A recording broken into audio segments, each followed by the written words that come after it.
શેડોફિક્સ કંપનીમાં કામ કરતા ડિલિવરીમેન અને રાઇડરોએ જમા થઈને એક સાથે આક્ષેપ લગાવ્યો કે 7 વર્ષથી પણ વધુ લાંબા સમયથી એજાજભાઈ મેનેજર તરીકે કંપની સાથે જોડાયેલા હતા અને 400થી પણ વધુ લોકો તેમની સાથે કામ કરતા હતા, પરંતુ અચાનક કંપની દ્વારા ચોરીના આક્ષેપો મૂકીને જબરદસ્તી માનસિક ત્રાસ આપીને એજાજભાઈનું રાજીનામું લઈ લેતા 400થી વધુ યુવાનો બેરોજગાર થતા કંપની પાસે રાઇડરોએ હલ્લાબોલ મચાવીને ફરીથી એજાજભાઈને કામ પર બોલાવ્યા અને તેમની સાથે કામ કરવા માંગ કરી છે।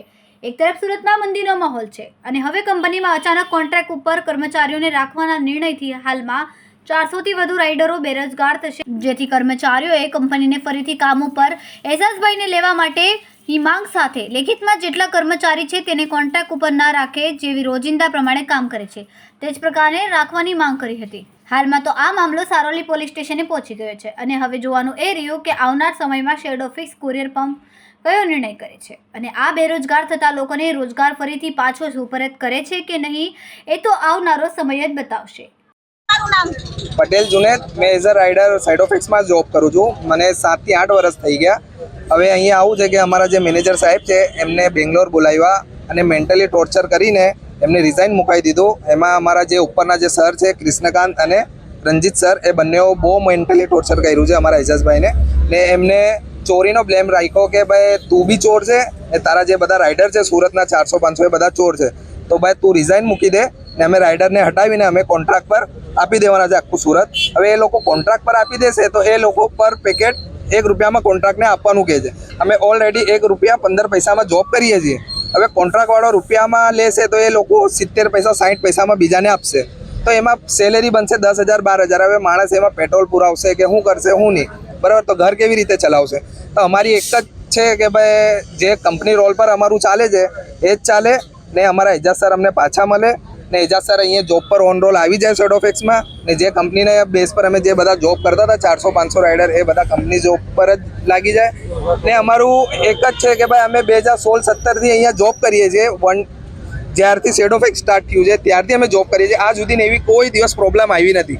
જ્યારે 2,000-3,000 પાર્સલ આવતા હતા, આજે 70,000થી 80,000 પાર્સલ આવે છે તે અમારા લીધે છે, અમારા રાઇડરોના લીધે છે। તો અમે આટલી મહેનત આમાં કરી છે। અમારું ઓન રોલ અહીંયા તમે ચેક કરી લો, અમે કેટલા વર્ષથી જોબ કરીએ છીએ। તો અમે આ મુકામ પર શેડોફિક્સને પહોંચાડ્યો તો આ દિવસ જોવા માટે નથી પહોંચાડ્યો કે અમને એક જ દિવસમાં આ લોકો આવું ડિસિઝન લઈને અમને બેરોજગાર કરી દે। કેટલા લોકો બેરોજગાર થશે? 400થી 500 લોકો ખાલી સુરતમાં। કંપની અગર તમારી વાત નહીં માને તો તમે શું કરશો? ના, અમને તો એવું જ છે કે ભાઈ અમે અહીંયા ધરણા પર બેસી જશું કે અમારો રોજગાર ચાલ્યું જશે, અમારો ઘર કેવી રીતે ચાલશે। તો અમારી તો એક જ રિક્વાયરમેન્ટ છે કે અમારા સર પાછા આવે ને અમારા સર જોડે અમને કામ કરવું છે ને અમારું કામ પરફેક્ટ જ હતું। આ લોકોએ ખોટો બ્લેમ લગાવ્યો છે કે અમે ચોરી કરી છે ને અમારા સરે ચોરી કરી છે ને એવું કંઈ પ્રૂફ નથી, એવું કંઈ એવિડન્સ એ લોકો કને નથી કે અમે કંઈ કર્યું છે। બસ એક જ છે એ લોકોનું કે કોન્ટ્રાક્ટ પર કરવું છે અને એ લોકોને કંપનીનો પ્રોફિટ વધારે જોઈએ છે, બસ। મારું નામ છે મુંતજી નાથા, હું શેડોફિક્સમાં કામ કરું છું, રાઇડર છું। હવે અહીંયા શું થયું છે કે અચાનક આ લોકોએ વેન્ડરશીપ લાવીને મૂકી દીધેલી છે।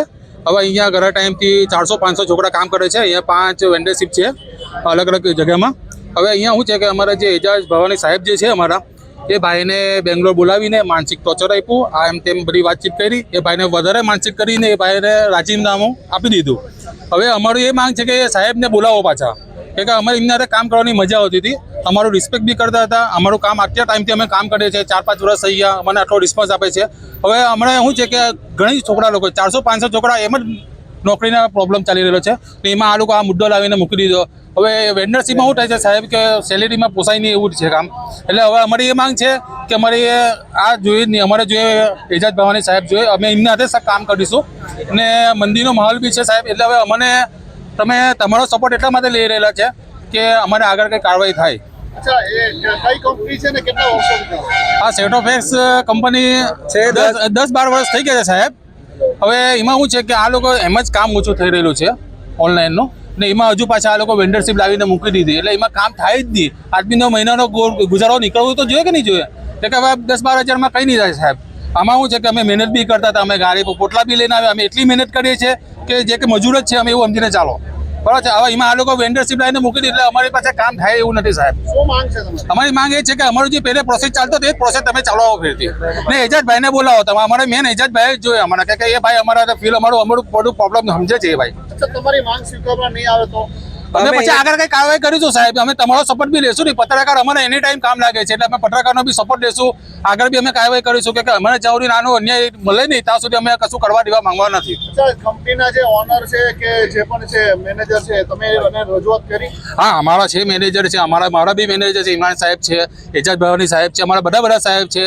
પછી એ લોકો ઉપર બી વાત કરેલી છે એ લોકોએ. ઝેડોફેક્સ ના મેન મૂળ જે માલિક છે એને વાત કરી તો શું રિપ્લાય આવ્યો? એ તો એવું જ કહે છે કે ભાઈ અમે વેન્ડરશીપ બી મૂકીશું એવું, પણ અમારે એવું કહે છે અમારે વેન્ડરશીપ ચાલે જ નહીં.